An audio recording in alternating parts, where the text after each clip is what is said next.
Isa sa natalakay nina Christy Ferman, Romel Chica at Wendell Alvarez, sa pinakabagong episode ng Showbiz Now na, ay ang tungkol pa rin sa hiwalayan nina Catherine Bernardo at Daniel Padilla.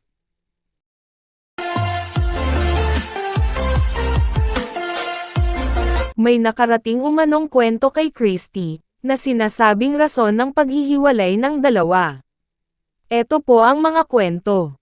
Ito po ay nakarating sa amin, na gusto naman po naming ibahagi sa inyo. Pero po ang detalye, sila po ang nakakaalam kung ano ang katotohanan. Sila po ang makapagsasabi kung totoo itong kwento, na itatawid namin sa inyo, panimulan ni Christy. Di ba ang mga telepono ngayon may locator? Hindi ba ang misis na nagdududa, tungkol sa pangangaliwa ng mister niya, naglalagay pa nga devices doon sa ilalim ng kotse? Ano ang nangyari sa locator anak? At ipinadetalye niya kay Romel Chica ang naturang kwento. Dahil syempre, may pagdududa ng nagaganap, may mga nakakarating na, meron pala itong locator. Na kung saan pupunta si Daniel, malolocate niya kung nasaan at masusundan, ani Romel. Sinasabing hindi lamang umano isa ang sinasabing involved sa isyo na ito kaugnay ng locator.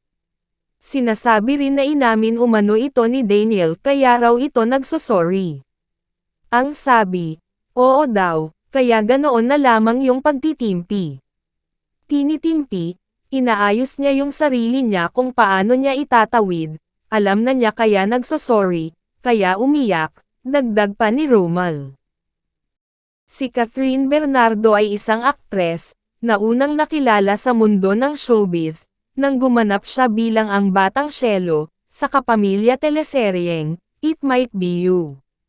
Kinalaunan ay naipareha siya kay Daniel Padilla, at nakilala ang tambalan nila bilang, Kathniel.